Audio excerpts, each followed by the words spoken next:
Now let's go ahead. I mean, because even like the poster right behind you, I mean, you got a nod to Chicago right there, living in your home in Florida. Tell us a little bit about Chicago and what it unexpectedly ended up becoming to you.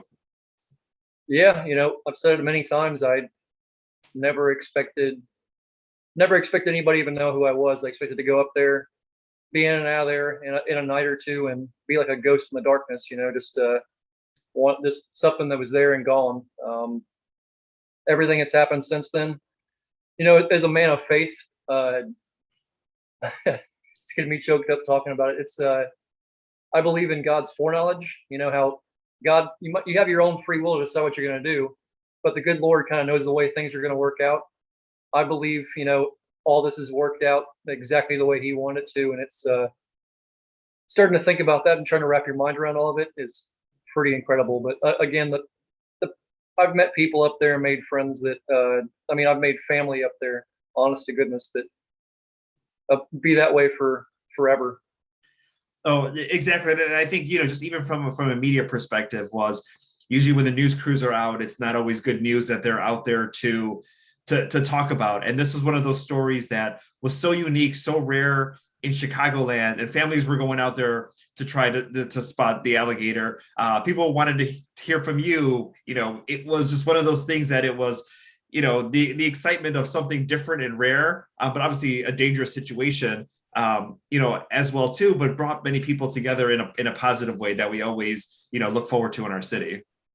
It's something that down here in the South we take for granted. They're amazing animals, and the fact that I can go to Chicago now and somebody knows what the word crocodilian means blows my mind. I mean, it's been a great opportunity for educational outreach with these animals, and pe- people were drawn to something that's different. I mean, which is a beautiful thing. It's every bit about it's incredible. I wish people be in general be more open minded to things like that. It make the world a better place. Just a little bit of love and kindness, no matter what it is, goes a long ways. Oh, exactly, exactly. Now let's ask a little bit about Chance the Snapper. How have you gone? I saw the last time you posted a photo, he's grown about a foot.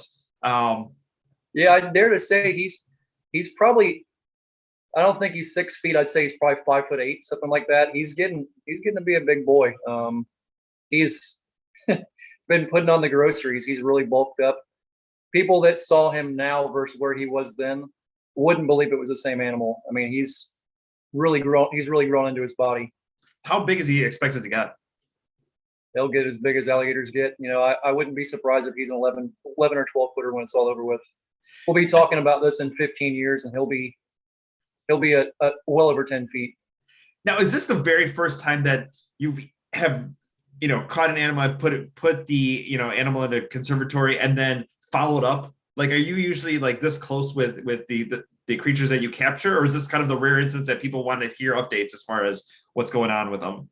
No, this is the first one that I've put into captivity. Normally, if I catch one, especially that size, that's something that gets relocated. You go out in the wild, you say a little prayer for him, and you turn him on his way.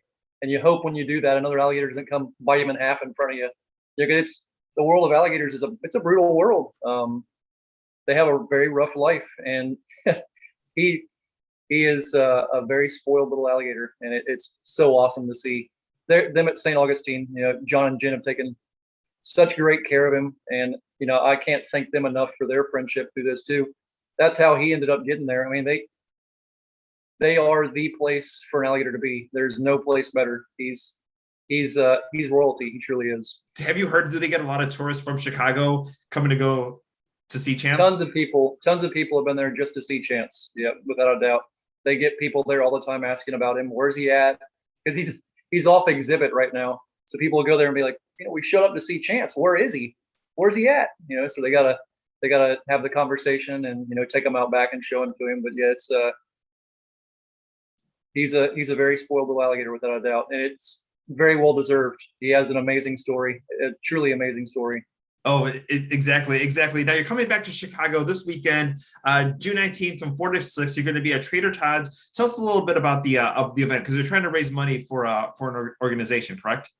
Yes, sir. Yeah, we're raising money for my nonprofit, which is we call it EARS. It's Environmental Education, Awareness, Research, Support, and Services.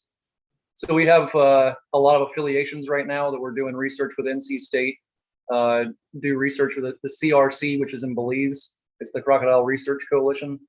Have a lot of different things going on. It's just one more way for me to give back. I'm trying to really give back and give more education about the environment, ecology, and everything that people don't appreciate and don't realize how valuable they are. Because the American alligator is a sentinel species for our health. I mean, there's some very, very important things that we can learn from this species. And I mean, it affects from first responders on. And when you're dealing with firefighting foams and things that are in the water, things that are in your drinking water, it's affecting all of us. And they're a way to see what's going on with all of it. It's pretty neat stuff. And it's wonderful that you've been able to create this platform to be able to educate people and to be able to have an organization that brings all of these issues to light and that people want to listen about them. Tell us a little bit about what's going to take place on Saturday, because you're going to meet fans, you're going to be hanging out. Yeah, Trader Todd's, we're going over there. Virginia and Todd have been such great friends to me. That they're a fantastic people with a fantastic place. It's we're gonna go over there. I'm sure there'll be some karaoke going on. Some people will be having a good time. Shake a lot of hands, pass out a lot of hugs. I owe a lot of big alligator hugs to a lot of people. That city's blessed me so many times over. I mean, through this health stuff and beyond. Do want to ask, as far as Trader Todd's, you just mentioned known for karaoke. Is there a karaoke song that Alligator Robb loves to do, or we might hear you belting out a tune there on Saturday? I'm a John Anderson fan, but they have no John Anderson up there. The old, like old school Seminole Wind or something like that. Yeah, they don't. The country music isn't something you find a whole lot of in Chicago, so it's kind of hard to come by. Well, Todd and Virginia have a couple of days to try to get something for you. So that's true. That's true. They have a couple of days to work it out. That's for sure. But yeah, my dad's coming up there with me on this trip for Father's Day weekend. He's always wanted to go to a Cubs game, so my brother bought me and him both Cubs tickets to go to a couple of Cubs games. So it's gonna be very special to be able to share all that with him. Yeah, I hope everybody will come out and hang out and say howdy. Be happy to tell them plenty of alligator stories. and something else other than alligator, I do want to ask, because I've been looking on your Instagram. There's been a lot of snakes. What's going on with the snakes there in Florida, and are you has that kind of been occupying more of your time these days? Yeah, I'm doing that while I'm recovering. The doctor said I can't lift a whole lot of weight for the next year because they shaved part of my sternum off and they kind of modified the cartilage around my ribs a little bit. So I'm the last person that wants to go tear my chest back open. Even though I'm like a hummingbird, I want to keep moving all the time. I'm having to learn how to be somebody who lives in the cave and sits on the couch, because that's just not my jam. But I do a lot of research through my nonprofit for a group down here called the EEL program. It's the Environmentally Endangered Lands program for Brevard County. And I go out to their properties. We set up wildlife arrays, and wildlife arrays basically catch kind of anything that comes and goes to the property, which the one property I'm working now just happens to have these giant coach whips. I've almost hit the state record several times already. I mean, they're just these giant, beautiful snakes. And man, yeah, it's always been a family thing too. Luckily enough, my family taught me from a young age to appreciate these animals. Whatever it is, if it's spiders, whatever it is, hey, that's something different. You need to take time to understand it, not be afraid of it, and appreciate it for what it's doing. And yeah, snakes they're awesome. That's been pretty fun here recently, without a doubt.